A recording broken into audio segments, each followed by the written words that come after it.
It was a promising first half in Miami Gardens on Sunday Night Football, but the second half was marred by miscues in every phase of the game, leading to the Dolphins falling to the Buffalo Bills and losing their opportunity to clinch their first AFC East championship since 2008. You are Locked On Dolphins, your daily Miami Dolphins podcast, part of the Locked On Podcast Network, your team every day. All right, Miami, welcome to another episode of Locked On Dolphins. It's your team every day here on the Locked On Network. I'm your host, Kyle Krabs, a lifelong Miami Dolphins fan, host of Locked On Dolphins, co-host of Locked On NFL Scouting. Find our shows on YouTube or wherever you listen to your favorite podcast. Today's episode of Locked On Dolphins is brought to you by FanDuel. Make every moment more. Right now, new customers get $150 in bonus bets by winning any $5 money line bet. It's $150 when your team wins. Visit FanDuel.com/LockedOn to get started. Where do we get started other than feeling like it's Groundhog Day here on Locked On Dolphins? Not just, well, you lost to the Buffalo Bills. It happens, right? Pretty routinely with this football team in this era of the team. You had special teams miscues. You had a 2-minute offense situation that yielded a turnover.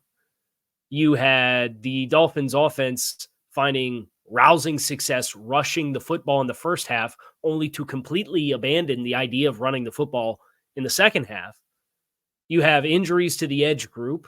You have Tyreek Hill failing to complete what would have been a tough catch, but a catch nonetheless on that 2-minute offense opportunity. All the same storylines that have been storylines for the Dolphins and kind of question marks and concerns once again reared their head as the Dolphins lost to Buffalo by a final score of 21-14. It was another near loss for Miami, but you don't get consolation prizes for near losses, and certainly not in the AFC East standings. The Dolphins finished with the same record as the Bills, but lost to the Bills twice in head-to-head, and their reward for that is a short week. They will play on Saturday night at 8 p.m. in frigid Kansas City against the defending Super Bowl champions, in weather that is forecasted to be around 10 degrees plus wind chill. So great. Welcome to the postseason, Miami Dolphins. I think the frustrating thing about this game for the Dolphins was the first half was largely everything that you would have hoped it would have been. You got several turnovers. You got 3 turnovers off Josh Allen, plus the turnover on downs on the final play of the first half for Miami. They took a 7-point lead into halftime and just offensively came out and could not do anything with the football. Scoring 14 points in this game with how you moved the ball and how you ran the ball effectively in the first half is pretty unacceptable. And that's the storyline of this game, because the defense gave up 14 points, and 14 of those points came on a tipped sky ball that shot up into the night and managed to get hauled in by Trent Sherfield. Of course, it was a former Miami Dolphin that caught it, of all people, to put the Bills on the board. You got 3 turnovers. You held the Bills offensively to 14 points. You got a stop on 4th down right at the 2-minute warning to give you your offense the ball back and an opportunity to go down and tie the game.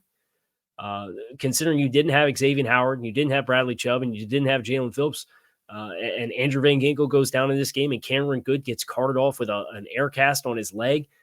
It's admirable effort from your defensive unit.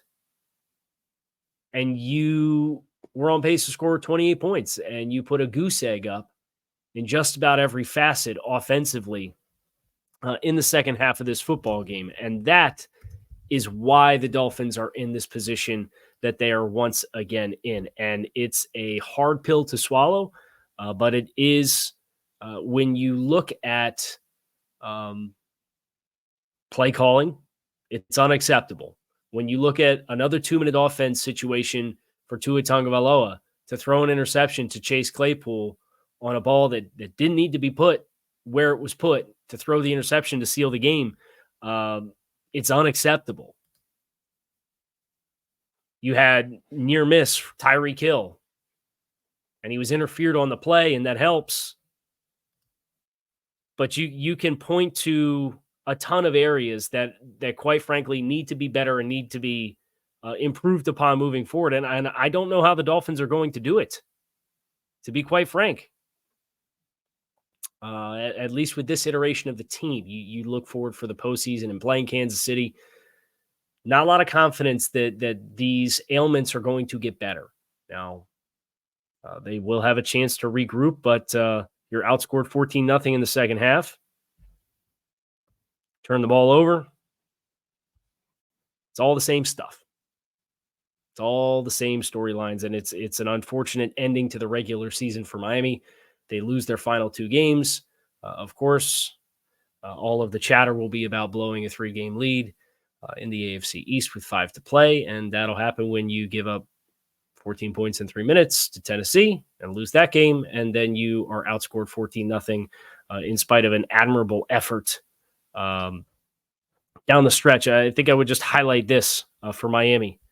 Their second half possessions in this game, 3 plays, 9 yards. 3 plays, 1 yard. 3 plays, 3 yards. 4 plays, 23 yards, ending in interception. I ain't going to cut it. Credit to the Buffalo Bills for the adjustments that were made at halftime, but the Bills had a number of key players that were banged up. And for you to just completely, we'll do it this way. Second half possession, 1st and 10 from the 15, pass. 2nd and 5, pass. 3rd and 3, pass. You fail to get the first down by half a yard. You punt the ball. 1st and 10, pass. 1st and 10, false start. 1st and 10, pass. 2nd and 15, pass. 2nd and 30, run. 3rd and 24, pass, punt. You run the ball for -1 yard. Oh, don't worry, I didn't forget to do the show. You run the ball for -1 yard. Your 3rd possession of the second half. There's 13:42 left in the game. You run for -1 yard, and you run for 2. You magically remember you can run the ball after not doing it for the entire 3rd quarter. And then your final possession after Buffalo takes the 21-14 lead, 1st and 10, pass. 2nd and 10, pass. 3rd and 7, pass. Like, what are we doing? What are we doing? With all of the success that this team had running the football, once again, you go to team stats and you look at Miami offensively, 108 rushing yards on 20 attempts, 5.4 yards per attempt. This is never a blowout. There's no reason. And yet the same thing continues to happen. And we feel like we're in Groundhog Day. It wasn't just the offense with miscues. We'll talk a little bit more about that here on this episode of Locked on Dolphins. So stick with us. It is the new year. And as the new year comes, every small business owner is asking themselves one singular question: what's the move I can make that'll take my business to the next level in 2024? LinkedIn Jobs knows that your success all depends on the team you surround yourself with. And that's why LinkedIn Jobs has created the tools to help find the right professionals for your team faster and for free. LinkedIn is not just another job board. LinkedIn is a vast network of more than 1 billion professionals, which makes it the best place to hire. Hiring is easy when you have that many quality candidates. So easy, in fact, that 86% of small businesses get a qualified candidate within 24 hours. It's why small businesses rate LinkedIn Jobs #1 in delivering quality hires versus leading competitors. LinkedIn also knows that small businesses are wearing so many hats, they may not have the time or resources they would ideally like to hire. Thankfully, with LinkedIn, the process is intuitive, quick, and easy. Post your job for free at linkedin.com/LockedOnNFL. That's linkedin.com/LockedOnNFL to post your job for free. Terms and conditions do apply. We're going to talk about the miscues in all phases of the game, including some missed tackling down the stretch. Josh Allen scrambling for a long first down conversion that really helped the Bills to milk the clock. They go 11 plays, 37 yards. They have a 3rd and 13 in that stretch with 3:12 left in the 4th quarter. And there's a defensive holding on the play anyway, so it would have been a 5-yard penalty, an automatic first down. But Josh Allen scrambles for 15 yards on 3rd and 13. And linebackers bouncing off of him. A lot of the same stuff that Dolphins fans, unfortunately, are used to seeing. Special teams, I think the biggest gut punch was the punt return, 96-yard punt return from Deontay Hardy. That play had Cameron Good blow his leg out, presumably. He was carted off with an air cast, and he took himself and an additional Dolphins player out, and that was the hole in which the punt was ran through in the coverage to get out into space. So I don't know if you could think of probably a more fitting play to summarize a lot of the hard luck that the Dolphins have had than Jake Bailey outkicks the coverage and gives Deontay Hardy a chance to get a head start. Cameron Good breaks down to try to come to balance and blows his leg out and clips himself and another player. And that exact hole is the hole that the punt returner comes through to break out into space and return the punt to tie the game. Think of a better embodiment, hard luck play for this Dolphins season, in spite of all the good, right? Because at that point, again, it's 14-7. You potentially have a chance to pin them back inside their own 15-yard line and hope that the defense can hold again. Instead, you blink an eye and they tie the game, and you get another opportunity to throw a bunch of passes and not run the ball and give them back the ball for them to then take the lead. Offensively, you had some drops. I know we mentioned the one by Tyreek Hill on the 2-minute offense situation at the end of the game, but there were several other plays that were tough contested plays to make that Tyreek Hill could not quite corral in. You had a opportunity to hit Cedric Wilson over the middle for a first down conversion. And it was a good play by Dane Jackson, but as a big-bodied player like Cedric Wilson, you would expect him to make that play. I'll have to wait to watch the All-22 on the interception that ends the game. But Chase Claypool runs that route. I don't know if he ran the wrong route. I don't know if the ball was not placed where it needed to be placed. But Chase Claypool was not really open. And there were two defenders in the area. And it was a play in which Tyreek Hill had just had to come off the field after he had got clipped in the back on trying to catch a ball that Tua Tagovailoa put downfield outside the numbers to the right side of the field. He has to come jogging off. And then Chase Claypool's inserted in, and that's the target on the game-losing interception. Tua himself thought he played a pretty crisp first half, but this high-strain 2-minute drive at the end of the game, it's not good enough. And for the player that the Dolphins are going to pay Tua Tagovailoa to be, and for the player that we think Tua Tagovailoa is capable of being, these instances have to be better. You know, if you want to put context on it, it's never one player, and I understand that. But if I'm going to be honest about Tua, Buffalo forced him to throw the ball down the field. Kansas City, it's unfortunate. There's a miscommunication with him and Cedric Wilson, but they don't connect, and then you don't score in that game situation. Tennessee, you're around midfield. You don't score in that game situation. 4th and 3, you can't get the ball out. Take a sack. There's enough of these now where this is the next step and stage and evolution in the maturation of the quarterback of this football team.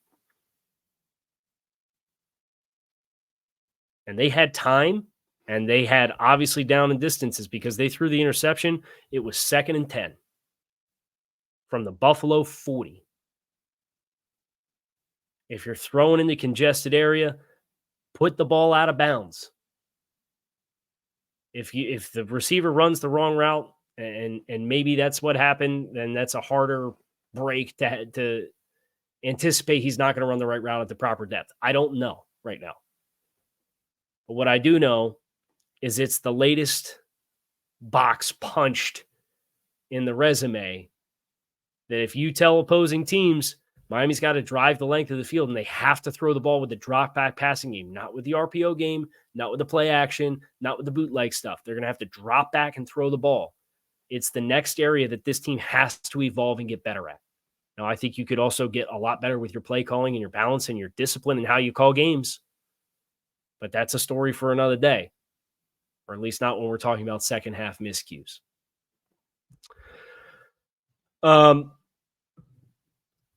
You certainly were the team that probably had less in the way of miscues when you consider Buffalo turned the ball over 3 times plus a turnover on downs. Buffalo is the more penalized team. Buffalo went 2 of 5 in the red zone. None of it matters. You're the team that protects better in pass protection, but you forced 8 incompletions on the day. You gave up 473 yards and 38 minutes time of possession. Yet you gave up 14 points defensively. I admire the effort. But good efforts only going to get you so far. And for where the Dolphins want to go, good effort's not good enough. And there was a lot of good effort that is not good enough. Because the first thing Mike McDaniel said they talked about when they convened in April for objectives for this season was to win the division. They're not there. And I already know if the Dolphins don't go to Kansas City on Saturday night in frigid temperature and win, there's going to be a lot of people that regard this season as a failure. That's not how I view it. I think this was a successful season that is setting up for disappointing ending and certainly has you assessing elements of this football team and how to retool it and how to improve it and the growth that has to happen. And the good news is I think there's a lot of internal growth with the key members of the team that can still happen, be that the play caller or the quarterback or the offensive line, depending on what they choose to do from a personnel standpoint. I think all of that is still in play for Miami long term. But this year felt like a ripe opportunity, and now you're the 6th seed in the AFC playoffs. And if you do go to Kansas City and you win, the reward for that is going to be a trip back to Baltimore for a team that just put 56 points on you. So realistically, you don't write this team off by any means because they have a lot of fight. But they have to stop stepping in the same holes and puddles that they have repeatedly done time and time and time and time and time and time and time again against good teams. Because it continues to lose you football games. Dolphins finished this season at 11-6. 496 points scored, 391 points allowed as they finish in second place in the AFC East. Now, we have some injuries to talk about that are going to impact your ability to play against Kansas City. Outlook of that game. We've already alluded to the weather a little bit, and we will also talk about other implications from this game result for the Miami Dolphins here on Locked On Dolphins. Stick with us.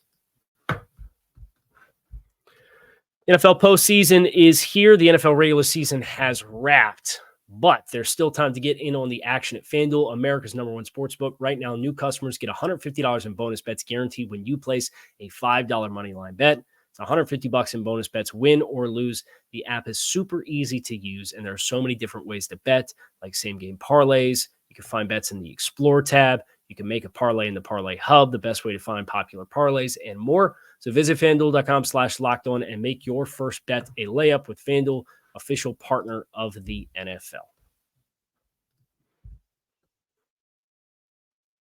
So Miami will play on Peacock. So I hope you have Peacock. If you don't have Peacock, I don't have Peacock. We're going to have to get Peacock, and we're going to have to find a way to get it for free and not pay for it and then cancel our subscription before they charge us to watch a playoff game. This is ridiculous. And I know that's part of the deal. It's exactly what they want. They want you to sign up for a subscription service to watch the game. And they put all the Taylor Swifties and their fans behind that paywall too. So they got a fun, exciting offense. I'm sure the NFL's totally tickled pink with the idea that you got the Dolphins and that high-flying offense. At times, I don't know, he scored 14 against Kansas City. He just scored 14 against Buffalo. I don't know. Behind the paywall. So get yourself signed up for Peacock. Do your research. You're going to need that to watch the game. It's Saturday night, 8 o'clock. It's in Kansas City, and it is going to be cold. That is the first thing we already know about this game. Next weekend in Arrowhead is forecast calling for highs in the teens, and that is unideal for a team in Miami that historically has not sported particularly favorable records when playing in sub 40-degree temperatures.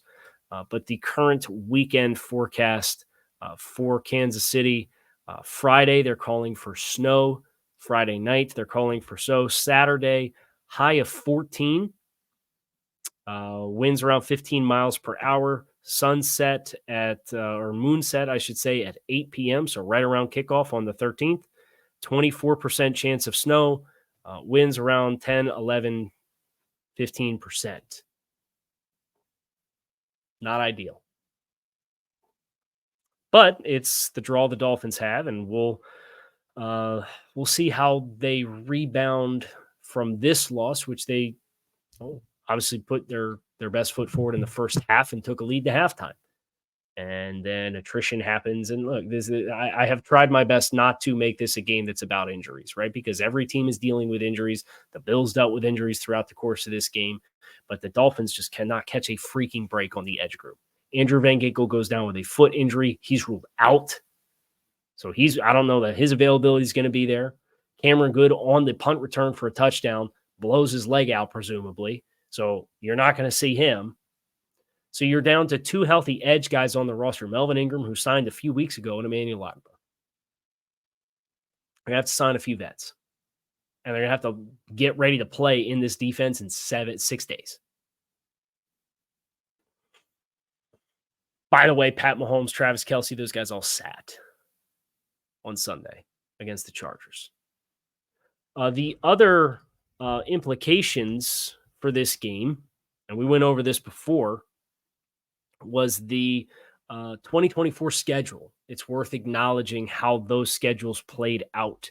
So the Dolphins were needing to determine, based on games played in Week 18, if they got a first-place schedule or a second-place schedule, what opponents they were going to draw and face. So the second-place finishers in the games of interest to the 2024 schedule. The Dolphins have the NFC North on the road, second-place finisher in the NFC North. That team is the Green Bay Packers. The Packers won against the Chicago Bears. They finished 9-8. They are the 7th seed in the playoffs. Depending on how that game could have shaken out, that could have been Minnesota. And if they won, obviously they would have got Detroit. They get Green Bay. That is the first of the three. That is a road game. The other road game on the to be determines was in the AFC North. Had they won, they would have drawn Baltimore. They will instead play at Cleveland. Is the 16th of the 17 opponents, and the 17th is the second place finisher in the AFC West, and that will be a home game, and that is the Las Vegas Raiders. The Raiders defeated the Broncos head-to-head. They finished both 8-9. The Raiders had a better record in the division than the Broncos, so they finish ahead of the Broncos. So the Dolphins will play the Raiders, the Browns, and the Packers as their final three games on their 2024 schedule. And obviously that's looking ahead.